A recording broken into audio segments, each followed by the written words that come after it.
போன்ற பொருட்களை ஏற்றுமதி செய்வதற்காக, தமிழகத்திலிருந்து ஏற்றுமதி செய்வதற்காக டச்சு மற்றும் போர்த்துகீசியர்களுடன் வணிக கூட்டணி அமைக்கிறார் டென்மார்க் மன்னர் கிறிஸ்டியன் போப். அப்படி அமைக்கிற பொழுது தமிழகத்திலே நாயக்க மன்னர்களின் ஆட்சி காலம் நடந்து கொண்டிருக்கிறது. அப்போது தஞ்சையை ஆண்ட ரகுநாத நாயக்கர் டானிஷ் கம்பெனிக்கு தரங்கம்பாடி கடற்கரையை வாடகை ஒப்பந்தம் செய்து கொடுத்த அந்த ஒப்பந்த பத்திரம் இன்றளவும் லண்டன் கோபன்ஹேகன் அருங்காட்சியகத்தில் மிக பத்திரமாக பாதுகாக்கப்பட்டு வருகிறது. கேள்வி என்னவென்றால், ஒரு ஒப்பந்த பத்திரம் என்ன சொல்லிவிட போகிறது உலகத்திற்கு என்று? உண்மைதான், ஒரு ஒப்பந்த பத்திரம் என்ன சொல்லிவிட போகிறது உலகத்திற்கு? அந்த லண்டன் கோபன்ஹேகன் அருங்காட்சியகத்தில் இருக்கிற அந்த ஒப்பந்த பத்திரம் எப்படி இருக்கும் தெரியுமா? தங்க ஓலைச்சுவடியில் தமிழில் ஒப்பந்தம் எழுதப்பட்டு தெலுங்கில் கையொப்பமிட்டு அனுப்பப்பட்ட அந்த தங்க ஓலைச்சுவடிதான் இன்றளவுக்கும் ஒரு தெலுங்கு மன்னன் தன்னுடைய மொழியை காட்டிலும் தமிழை வளர்க்க வேண்டும் என்று கடல் கடந்து தமிழ் வளர்த்த கதையை இந்த உலகத்திற்கு உறக்க சொல்லிக் கொண்டிருக்கிறது. இதையெல்லாம் நம்முடைய அடுத்த தலைமுறைக்கு சொல்லி வளர்க்க வேண்டும். தெலுங்கர்கள் எப்பொழுதுமே தமிழை எதிர்த்தவர்கள் இல்ல, தெலுங்கர்களை போல் தமிழை ஆதரித்தவர்களும் அல்ல.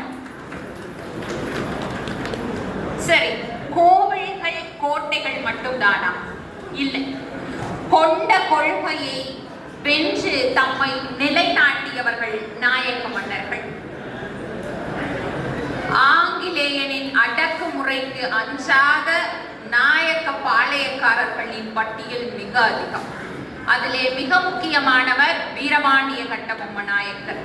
ஆங்கிலேயனுக்கு அடிபணியாமல் எதிர்த்து போர் புரிந்து, ஆனால் நயவஞ்சகமாக காட்டி கொடுக்கப்பட்டு தூக்கிலிடப்படுகிறார். சந்ததியும் சரித்திரமும் ஏற்றுக்கொள்ள முடியாத இந்த சதிகார செயலுக்கு உடந்தையாயிருந்த பாளையக்காரர்கள் சிலர். உண்மை தெரிந்தும் எதிர்க்க திராணி இல்லாமல் ஊமையாயிருந்த பாளையக்காரர்கள் சிலர். ஆனால் அச்சம், ஆங்கிலேயனின் அடக்குமுறை, அடுத்த பாளையக்காரரின் அநீதி என அத்தனையும் உடை தெரிந்துவிட்டு உடுமலைப்பேட்டையிலிருந்து ஒரு பாளையக்காரர் வீரபாண்டிய கட்டபொம்மன் நாயக்கரின் மரணத்திற்கு கண்டனமாய் ஒரு ஆங்கிலேயனின் மரணத்தை தூது அனுப்புகிறார். அந்த மாவீரன் பிறந்தது இந்த நாயக்க குலத்தில். அன்றைய தனிபாளையப்பட்டின் தனி தலைவராக இருந்த எத்தலப்ப நாயக்கர், மலையாண்டி வெங்கடுபதி எத்தலப்ப நாயக்கர் பாளையக்காரர் கட்டபொம்மனின் மரணத்திற்கு பழி வாங்கும் விதமாக ஒரு ஆங்கிலேய தூதன் ஆண்ட்ரூ கேட்டியை கைது செய்து தூக்கிலிட்டு கண்டனமாய் அனுப்புகிறார்.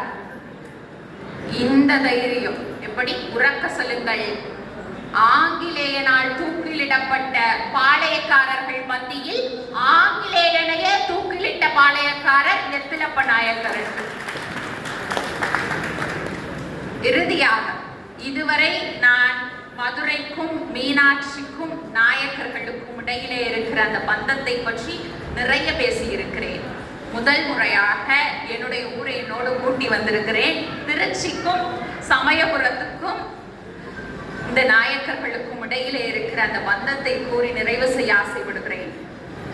5 தலை நாகம் குடை விரிக்க தங்க கிரீடம் சூடி மாதுளம் பூ நிறத்தவளாய் 8 கரத்தில் கத்தி உடுக்கை தாமரை பூ திரிசூலம் கபால வடிவம் பாசம் காண்டிபம் மணி ஏந்தி இடதுகால் பீடத்தில் மடித்திருக்க வலது காலில் 3 அசுரர்களின் தலையை மிதித்த வண்ணம் கிழக்கு நோக்கி அருள் பாலிக்கிறாள் அந்த சமயபுரத்து மாரி. அந்த சமயபுரத்து மாரியின் கதை மிக சுவாரஸ்யமானது.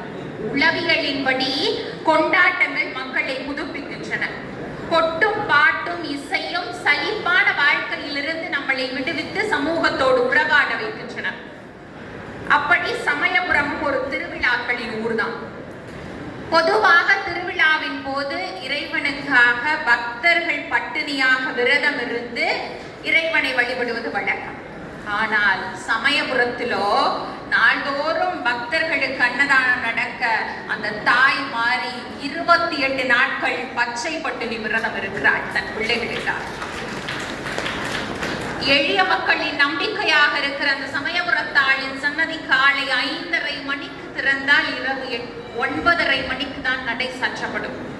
அத்தனை சிறப்புகளை கொண்ட அந்த சமயபுரம் மாரியம்மனின் கோவில் உருவானதை மிக சுவாரஸ்யமானது. இந்த சமயபுரம் மாறி ஸ்ரீரங்கம் கோவிலிலே வைணவியாய் அமர்ந்திருக்கிறார். அப்பொழுது அவருடைய அந்த உக்கிரம் தாங்காத சீயர் மாரியை வேறிடத்திற்கு அப்புறப்படுத்துகிறார். அப்படி செல்லுகிற பொழுது வழியிலே மாரியின் சிலையை ஒரு இடத்திலே வைத்து இளைப்பாறுகிறார்கள். அதுதான் இன்றைக்கு இருக்கிற இனாம் சமயபுரம். இந்த நிகழ்வின் ஐதீகமாக இன்றைக்கும் திருவிழாவின் 8ஆம் நாள் தாய் மாறி ஓரிரவு இனாம் சமயபுரத்தில் தங்குவது வழக்கம். அதற்கு பிறகு இன்னொரு இடத்திலே வைக்கிறார்கள். அதுதான் இன்றைக்கு இருக்கிற சமயபுரம். ஆனால் மாறி மட்டும்தான் அங்கு வைக்கப்பட்டார். அவருக்கு கோயில் எழுப்பப்படவில்லை. நாட்கள் செல்கிறது. விஜயரங்க சொக்கநாத நாயக்கர் போருக்காக அந்த வழியே செல்கிறார். அங்கே கோயிலற்றிருக்கிற மாரியை பார்க்கிறார். மாரியிடத்திலே வேண்டிக் கொள்கிறார், நான் போருக்கு செல்கிறேன், திரும்பி நான் வெற்றியோடு வருகிற பொழுது உனக்கு இங்கே கோயில் எழுப்புகிறேன், எனக்கு வெற்றியை தாழ்கிறார். அதே போல் விஜயரங்க சொக்கநாத நாயக்கரும் வெற்றியோடு திரும்பி வருகிறார். அந்த மாரிக்கு கோயில் எழுப்புகிறார். உறக்க சொல்லுங்கள், உலகத்திற்கு இந்தியாவிலேயே அதிக வருமானம் ஈட்டக்கூடிய திருமலை திருப்பதி ஏழுமலையானை விட உண்டியலில் சேருகிற தங்கத்தின் அளவில் முதலிடத்திலே இருக்கக்கூடிய அந்த சமயபுரத்து மாரிக்கு அம்மா என்று அழைத்த குரலுக்கெல்லாம் ஓடோடி வருகிற அந்த தாய்க்கும் கோயில் எழுப்பியவர்கள் இந்த நாயக்கர்கள் தான் என்று உறக்க சொல்லுங்கள். நாயுடு சமுதாயத்திற்கும் இறைவனுக்குமான பந்தம் ஒரு பிரிக்க முடியாத பிணைப்பு. எனக்கும் என்னுடைய சுக துக்க மகிழ்ச்சி வெற்றி தோல்வி அத்தனையும் பகிரும் இடம் என்று சொன்னால் அது அந்த தாய் மீனாட்சியின் சன்னதிதான். நான் எப்பொழுதெல்லாம் மதுரைக்கு வர வேண்டும், எப்பொழுதெல்லாம் மீனாட்சியை பார்க்க வேண்டும் என்று நினைக்கிறேனோ, எப்பொழுதெல்லாம் என்னுடைய கால சூழல் அதற்கு எனக்கு வாய்ப்பளிக்கவில்லையோ, அப்பொழுதெல்லாம் இதோ இந்த மதுரை மக்களின் சார்பாக, இந்த மதுரை சங்கத்தின் சார்பாக சம்பத்து நைனாவை மதுரை மீனாட்சியே என்னுடைய இல்லத்திற்கு அனுப்புவதாக நான் ஒவ்வொரு முறையும் நினைக்கிறேன். எப்படியோ எங்கிருந்தாலும் தன் பிள்ளைகளை அவள் பார்த்தபடியே இருக்கிறாள் என்பது உண்மை. இத்தனை பேர் இருக்க ஒரு சிறு பிள்ளை என்றும் பாராமல், அதிலும் இந்த கூட்டத்திலே அதிக அளவிலான மக்கள் தொகை என்று சொன்னால் அது பெண்களுடையது.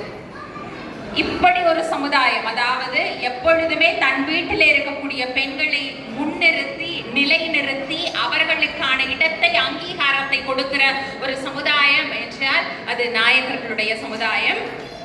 அதனால் தான் சந்திரகிரியிலே பிறந்து பேரரசர்களின் மகனாய் பிறந்திருந்தால் கூட, மகளாய் பிறந்திருந்தால் கூட இளவரசியாகத்தான் இருக்க முடியும். ஆனால் பேரரசர்களின் மகனாய் பிறந்தால் மட்டும்தான் நாடாள முடியும் என்கிற பொழுது ஒரு படை தளபதியின் மகளாய் பிறந்து சந்திரகிரியிலே பிறந்து சரித்திரத்திலே இடம் பிடித்த ராணி மங்கம்மாள் தான் இந்த நாயுடு சமுதாயத்திலே பெண்கள் எப்படி மதிக்கப்படுகிறார்கள் என்பதற்கான ஆகச் சிறந்த அடையாளம். எனவே இத்தனை நேரம், முதலில் 3வது முறையாக எனக்கு பேச வாய்ப்பளித்து அதை இத்தனை நேரம் பொறுமையாக ரசித்து கேட்ட உங்கள் அத்தனை பேருக்கும் என்னுடைய நன்றிகள். மற்றும் இந்த பாதியிலிருந்து உங்களுடைய இல்லங்களில் கொண்டாட்டங்களும் மகிழ்ச்சியும் மன நிம்மதியும் நிறைந்திருக்கட்டும் என்று கூறி வாய்ப்பளித்தமைக்கு நன்றி கூறி விடைபெறுகிறேன். நன்றி.